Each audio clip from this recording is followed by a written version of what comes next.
Is the AC on your car not working right? Don't bring it to a shop where they say they'll fill it back up for $35, because usually that's not the case. That's just to get you in there. And then they'll try to tell you some lie that you got a leak in your system somewhere, and they'll run a dye through it, and sometimes they'll spray a little dye in the corner by a connection and say, it's leaking, we gotta replace your compressor, and say it's gonna be $800 or $1,200. Big scam. Big scam. Don't believe it. Unless maybe if your car has had past history of being a wreck, or you run into things a lot, then it's possible it might have a leak in one of the connections, but very doubtful. Usually what happens is it's the valve. The little tiny valve that costs about 10 or 20 cents if you buy a bulk pack of them. But if you go to AutoZone or O'Reilly and ask for a valve specific to your vehicle, they might charge anywhere from $7 to $10 for that one valve. Isn't that crazy? You don't need to do that either. Watch, I'll show you what's going on. Air conditioning 101. My air was getting low on Freon, and in my case, here's my AC unit. You can see this one and this one. The one you want to use, even though it's the smaller one and the only one your tool will fit on, is usually closest to this part here. This side is high pressure. Sometimes they have different color cap. Compare it with my finger, much bigger valve than this one. See?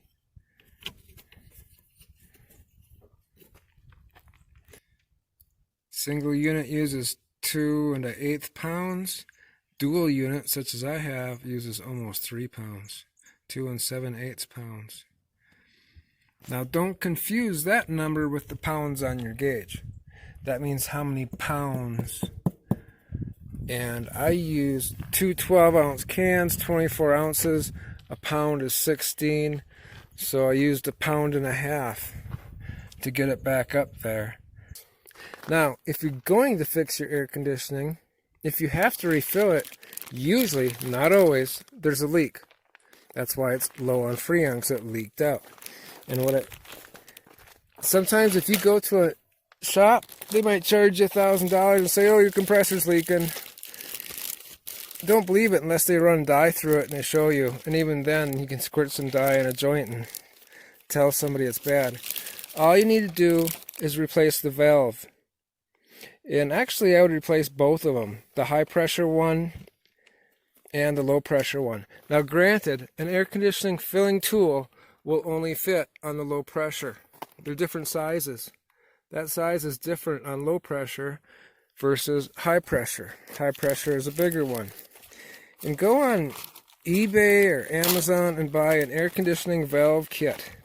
Now, if you go to AutoZone or Allcar, they might charge you $5 or $10 for one valve. These are like the same, they're kind of like the same as the valves that you put in a tire.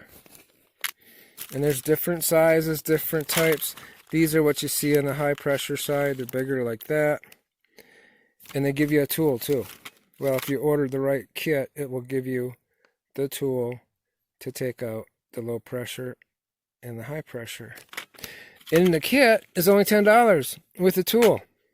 The same thing is what they're going to charge you for one valve at AutoZone or O'Reilly or some other auto parts store. And they give you valves that fit many different vehicles. I mean, there is somewhat a standard, but not really. These are the most common. And that's why they give you a bunch of those. You know, keep in mind, that's all that keeps it from leaking is that rubber seal. When that seal gets super cold from gases, like Freon, that rubber gets worn out and bad. So that's what I recommend doing. Why go and buy a single valve in AutoZone when you can get the whole kit with the tool, with all different kinds. Then you can help some friends out too for the same price of what they charge. Maybe $1 more than what they charge for one valve. Plus you get the tool. And then you can fill your AC back up. Keep in mind, if you don't read directions, you should be doing this with it. Some people put it in a container of warm water. That's not really necessary. And how are you going to tip it when it's in the warm water anyhow? And get you a good unit that you can use forever. I've had this about 12 years, I think.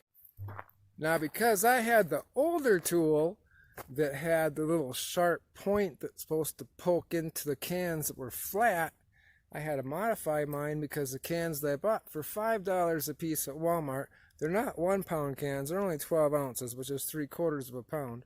So I had to get a couple of them.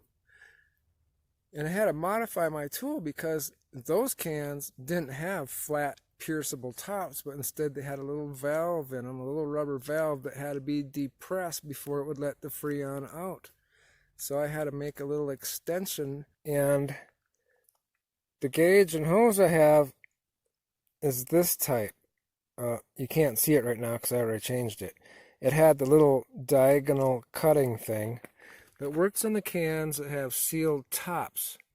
But the cans that you buy for $5 don't have the metal punching top on it, and instead it has a rubber stopper in there that has to be depressed. In my unit, it wasn't long enough to do that. It was the cutting kind. So, solution. And I used a needle valve like you use on a basketball. Check it out. One of these like you fill a basketball with. Because it was the right diameter. Pretty much the right diameter. Could have been a little bit wider. And I cut off about 3/8 of an inch off of this.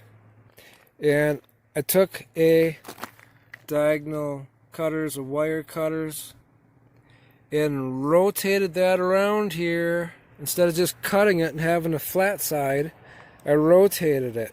And then what I did was take something that was pointed with a little bit wider diameter, which happened to be, I think it's 00 size Phillips screwdriver, and twist that many times to open it up, because of course there was a little bit of a flat on it.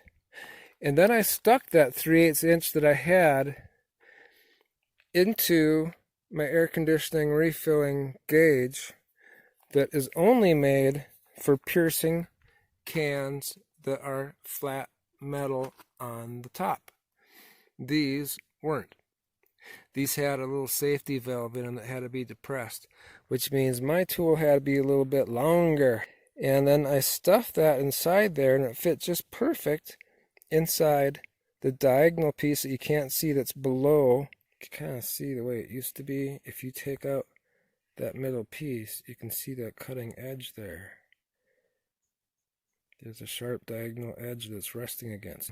It's made for not these cans, but the cans that have a flat metal top, solid flat metal top. These cans are called self-sealing valves, and to use a self-sealing valve can, you have to have a self-sealing valve gauge filler tool. I didn't. Mine wasn't made for self-sealing, but it is now. With the thanks, a little ingenuity and a basketball filling thing. And it was just enough that the Freon started leaking as soon as I pushed the valve in before the rubber gasket sealed it up. I was down to about 25 pounds, and I boosted it up to about 45, maybe 42. I wanted to get as much as I could. It took 2 cans. And these cans aren't pounds. That's why they sell them at Walmart for $5. They're not pounds. They're 12-ounce cans. And now I have to be careful so that that little piece that I wedged in there doesn't fall out. And it really worked great. That's why I made a video about it. So now that I modified my gauge and AC filling tool here, What I did is take a business card and press it really hard around the circumference so I could go and cut it out with some tabs on it. And I'm just going to tape it on like that, and hopefully that'll work, because it's not going to take nothing to knock that out of there, because when I started it was just bouncing around and I had to get it just right. And don't use glue or something like that, because you'll block the hole. So yeah, and now I can just tape it on there, and when I need it in a couple years, it'll probably be there. Okay, take care, guys. Thanks for watching this ingenious tip, and I hope it does someone out there some good. And if it does, subscribe to my channel, follow along. There's always something around the corner.